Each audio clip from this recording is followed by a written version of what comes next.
From Korea to Germany. From Alaska to Puerto Rico. All over the world, the United States Army is on the alert to defend our country, you, the American people, against aggression. This is The Big Picture, an official television report to the nation from the United States Army. Now, to show you part of the big picture, here is Captain Carl Zimmerman. Today, our Signal Corps cameramen take us around the world in a pictorial report on the activities of your Army. A story of helicopters over Berlin, training of the South Korean Army, French forces in action, testing of the armored vest by the Infantry and the Quartermaster Corps, a review of the 8th Army Honor Guard, and a report on the work of the WACs in Europe. First, we take you to Berlin, and this report from the Tempelhof Air Terminal. This is Lieutenant Frank Grubbs, your military correspondent here in the European Command, reporting to you on one of the many activities of our armed forces in this part of the world. Today's report comes to you from Tempelhof Air Base in the center of the city of Berlin, the scene of the very famous Berlin airlift. The story of the airlift has been told many times, but today we're going to tell you of a new and unusual activity here. Now, landing just behind me is one of the helicopters who regularly patrol the western sectors of Berlin. Its pilot is Captain Mel Schumacher. We're going to talk with Captain Schumacher to learn the story of helicopters over Berlin. How do you do, Captain Schumacher? How do you do? Sir, you're from what part of the States? Wyoming, Laramie, Wyoming. Laramie, Wyoming. We'd like to ask you a few questions about your unit and about its mission here, if you don't mind answering them. Oh, certainly, be glad to. What is the designation of your unit, Captain? This is the Army Aviation Section of the 6th Infantry Regiment. Well, then you're not an Air Force unit based here, but an Army unit. Definitely, we are an Army unit, but based on Tempelhof Air Base. Captain, we know that infantry regiments have L-type, liaison-type planes.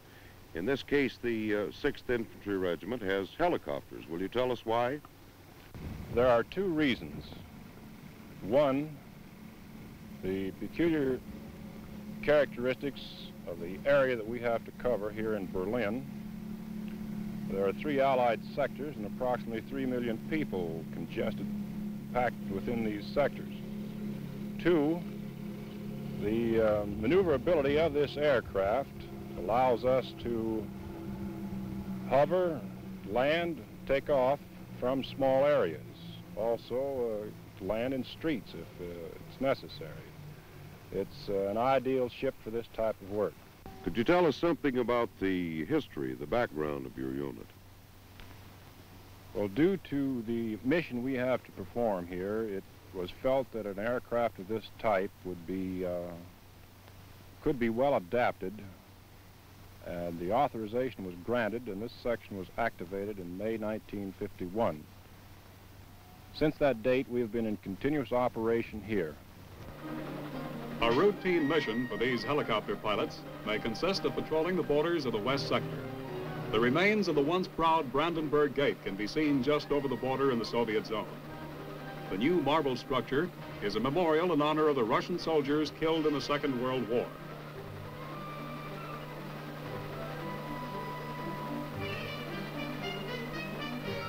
It's an important job these helicopter pilots have, observing the activities of the people in the western part of Berlin. Pilots also help with special jobs of air observation, including missions for the Army engineers, and cooperating with the West Berlin police to see that the big city keeps running smoothly. Vital supply routes leading into the city, such as railway arteries, are checkpoints for the helicopter pilots.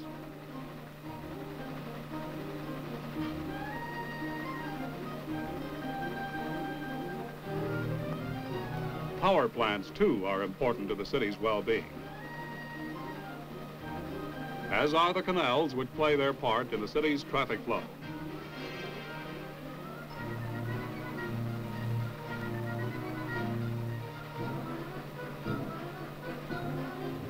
Yes, there are many useful jobs to be done by the versatile helicopters over Berlin. We'll return to Europe later, but now a report on our Korean Military Assistance Group. We learn how our officers and men are helping in the training of the South Korean Army. That the U in UN means united is an everyday fact in the 10th Corps sector of Korea. Here, seeking a mutual goal, victory over the communists, American and South Korean Army officers work side by side. The Americans are called the KMAG, for Korean Military Advisory Group. KMAG officers advise ROK, Republic of Korea officers, on the organization, training, and operation of a modern army. KMAG and ROK officers coordinate in almost every Army activity. Because of the mountainous Korean terrain, there's plenty of work to be done by the ROK engineers, assisted by the KMAG advisor, building roads, bridges, and airfields. Another continuous job is the problem of logistics, which means getting what you need, where you need it, on time.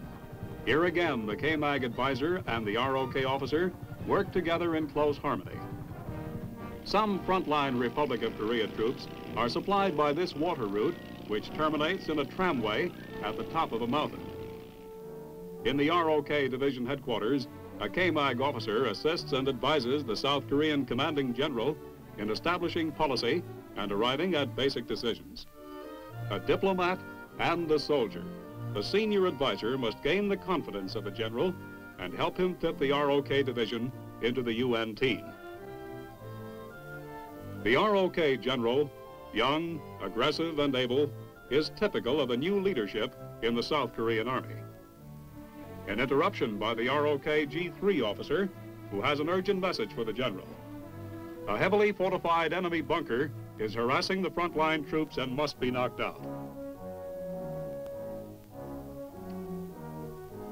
The word goes out quickly. Artillery is ordered to destroy the enemy position. Meanwhile, the division KMAG operations advisor alerts the artillery advisor, and along the lines go the messages that set in motion the effective KMAG and ROK teamwork. As the KMAG artillery advisor looks on, the ROK battery executive officer gives the firing orders.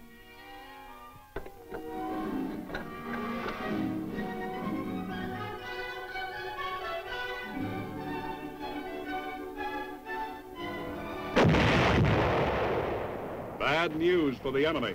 On the way.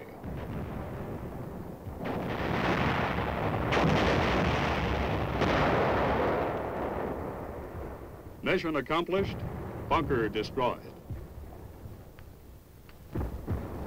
With each passing day, the KMAG officers and men in the 10th Corps sector, working with and among the South Koreans, are accomplishing the greater mission of welding together what was once just a small internal security force into an effective, fully armed Republic of Korea Army. Today, this ROK Army, guided by the Korean Military Advisory Group, is helping the United Nations to defend the principles of freedom. In another part of Korea, along the 2nd Division front, our cameras are set up now to show you a French battalion in action.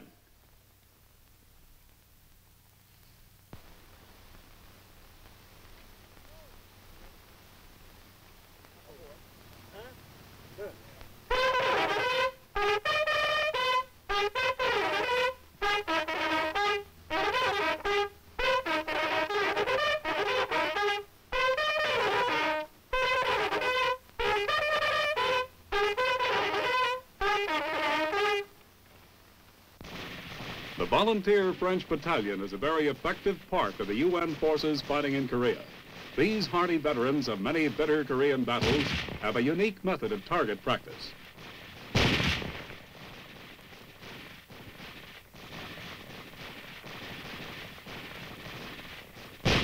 The purpose of the training is to instill confidence in the soldier for his weapon and for the efficiency of his comrades in arms.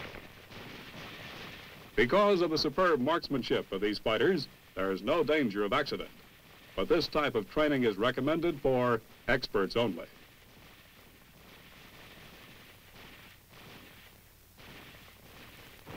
Assaulting a hill or enemy position is another specialty of the unit. A murderous concentration of fire at short range, such as this, inflicts heavy punishment to enemy forces. This is Lieutenant Colonel Francois Boré, commander of French forces in Korea. Colonel, we've just witnessed some very interesting training with your battalion. Would you tell us the purpose of this type of training? The purpose of this kind of training is to develop the self-control and chiefly confidence in their friends. It may seem very dangerous, but it is proved to be effective, and we have not had any accident because this training is progressive and we realize its performance only at the end of an intensive training period. I am particularly proud of the French Battalion, and I am sure it will continue to be an effective part of the United Nations effort. Recently, men of the Army's 3rd Division worked with specialists of the Quartermaster Corps in testing the armored vest. For this report, we go back to Korea. On a hillside in Korea, soldiers of the 3rd Division are briefed on the use of a new armored vest. Like the Knights of King Arthur's Round Table going into battle with their steel breastplates and shirts of chainmail, these modern crusaders move out on patrol wearing the latest fiberglass and nylon armor of 1952. Thoroughly tested in stateside laboratories, the soldiers' new body armor weighs less than 8 pounds and affords protection from shoulders to waist. In this exhaustive field trial and combat, fighting men of all arms find the lightweight armored vest does not hamper their movements in any way.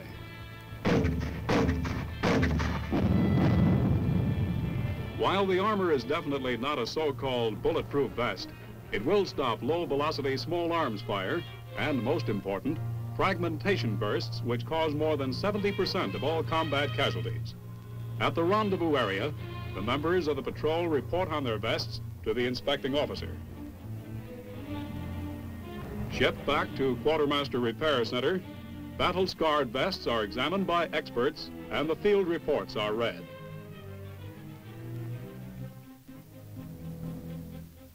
The amazing protection afforded by this new body armor comes from overlapping plates of plastic laminated fiberglass and a special weave of multi-layered nylon fabric.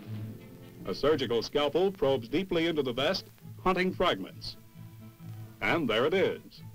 Though small, this fragment could have caused a serious wound. After inspection and removal of all fragments, the vest is ready to be repaired.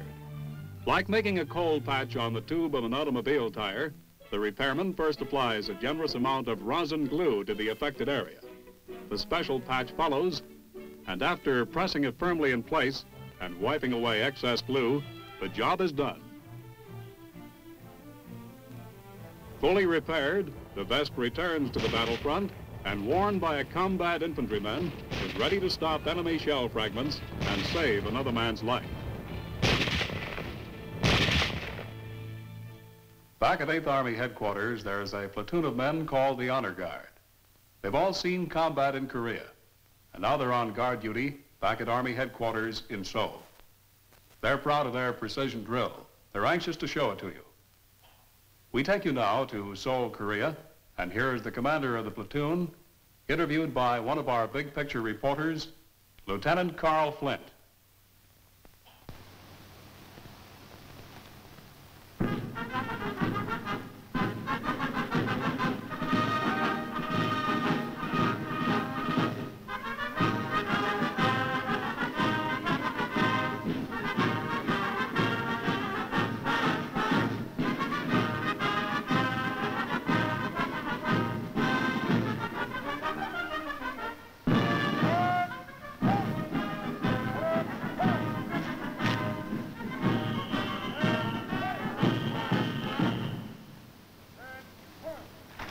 This is Lieutenant Carl Flint speaking to you from the grounds of the Toksukung Palace in Seoul, Korea. The men you see hard at work drilling are members of the 8th Army Honor Guard. This unique organization is a platoon composed of combat men with representatives from every American division now fighting in Korea.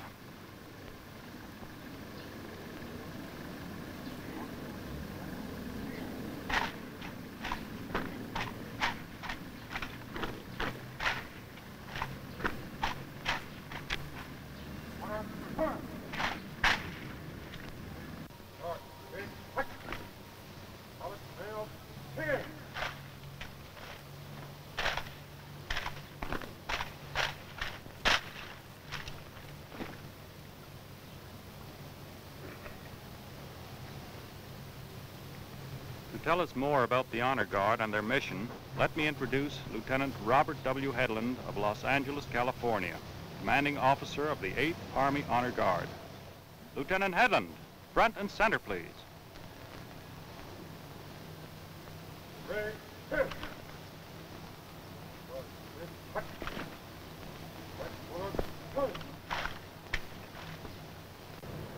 Bob, when was the Honor Guard activated? The Honor Guard was activated in March of 1951 of a representative group from all the combat divisions in Korea. I see. Now, besides performing for visiting dignitaries and officials, the Honor Guard does have a specific military mission, doesn't it? Yes, sir. The Honor Guard has a security mission, part of which is providing guards for the Army Commander. They do this by having posts at the Army Commander's CP door, at his quarters, and at his office door. I see. Do you have much of a turnover problem? How do you select new men for the Honor Guard? Turnover is a bit of a problem inasmuch as the men have already been in combat divisions before they come back to the Guard. We compensate for this by having approximately 20 to 30 men come down each month after being interviewed by divisions. They're then interviewed by the Honor Guard, and about 10 to 15 are kept to compensate for the men we lose. I see. Well, Bob, would you put the band and Honor Guard through a dress rehearsal of the silent drill? I'm sure the people back home will be impressed just as much as I was when I first saw your Honor Guard performing. Yes, sir, it would be a pleasure.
Here, gathered together to form an honor guard of snap and precision, are veterans of all the divisions fighting the war in Korea. Some of the shoulder patches worn by these men include the 8th Army patch, 45th Division, 2nd Infantry, and 25th Division, 1st Cavalry, and 7th Division patch. These are men who have known the horrors of war, but who also know the pride of serving with the best team in the world, the United States Army.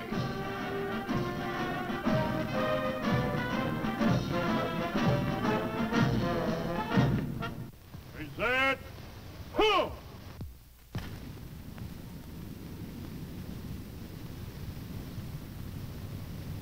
Hold up, who? Right shoulder, who?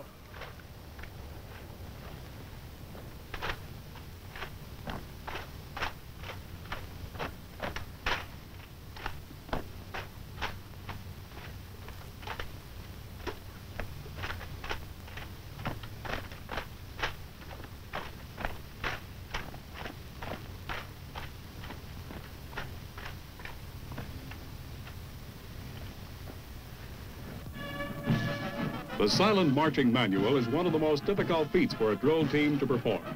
Since there are no verbal commands given during the entire manual, each man is required to keep in perfect rhythm with the rest of the unit at all times.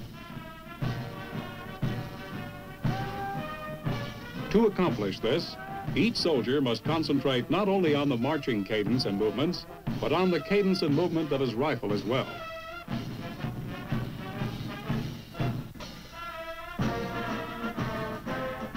Hours of training are necessary to perfect the marching routine, but there are few rivals of this 8th Army Honor Guard.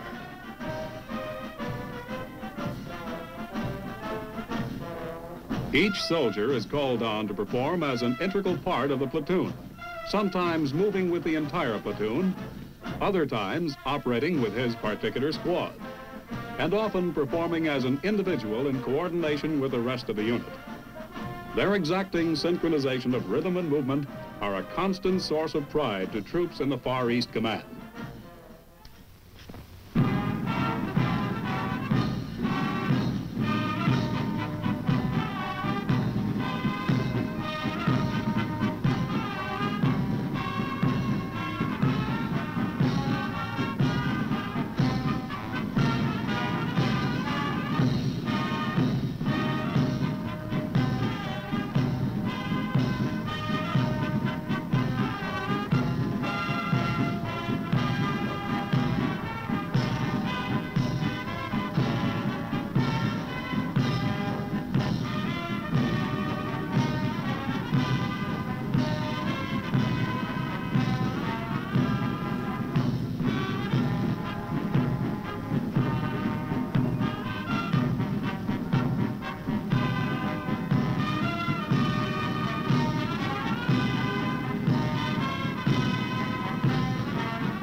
Our cameras take us back to Europe now for a report on the women in the Army, the WACs. And to greet us, here is a very charming young lady. Well, hi there. I am one of the many WACs serving in Europe. I want you folks back home to know that we are over here to aid the armed forces in Europe in their job of preserving the peace. And it's a bang-up job they're turning out. In communications, as operators of complicated accounting and business machines, and in the Army's dental and medical laboratories, or as specialists over drafting boards. At these and countless other jobs in European Command Headquarters, Uncle Sam's career women are continuing to prove that soldiering is no longer exclusively a man's profession. Like her brother in the ranks, the WAC at Heidelberg knows all the duties and obligations of the soldier, and even field work is part of her daily routine. The diehards of the old school begrudgingly admit that thanks to map reading, these are young women who really know their way around. With equal skill, the hand that held the compact has taken up the compass. With justifiable pride in themselves and their outfit, UCOM's WACs turn out on the parade grounds in a way to make seasoned troops sit up and take notice. Spit and polish isn't confined to the parade grounds. Patton House, the WAC's quarters, is subject to regular inspection where personal appearance and care of equipment must measure up to military standards. Teaching isn't confined to housekeeping. Many of these young women are enrolled in the Army's I&D classes to work for degrees conferred by the University of Maryland's Overseas Unit. Now, will you please all say the sentence, Heidelberg ist schön. Heidelberg ist schön. Just excellent. There's room in the Career Women's Program for social welfare work. Under the friendly guidance of these ambassadors of goodwill, German youth is learning to play, work, and train for a life in the newer democratic Germany.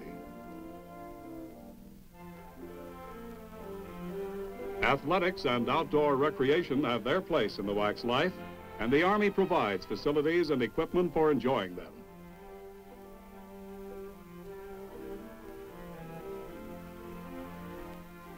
Perhaps one of the happiest uses the WAC finds for free hours is sightseeing. Today it's Heidelberg, but tomorrow it may be Lake Lucerne, Versailles, Brussels, or Paris.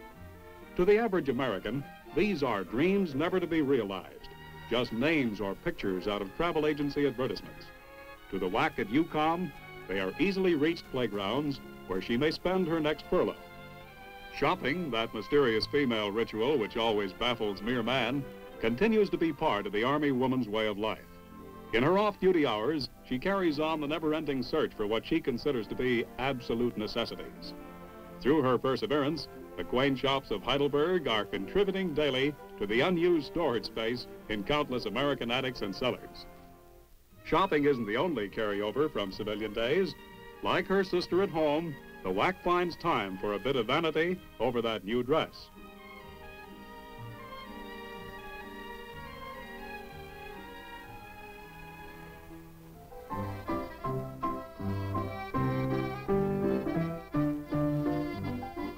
At work and at play, the UCOM WAC finds in her Army career a rich and rewarding experience. Today we brought you a pictorial report on the activities of your Army overseas. We hope that you can be with us next week when we take you to the home of the infantry, Fort Benning, Georgia. We'll show you how combat leaders are trained. This is Captain Carl Zimmerman inviting you to be with us then. The Big Picture is a weekly television report to the nation on the activities of the Army at home and overseas, produced by the Signal Corps Photographic Center, presented by the U.S. Army in cooperation with this station. You can be an important part of the Big Picture. You can proudly serve with the best equipped, the best trained, the best fighting team in the world today, the United States Army.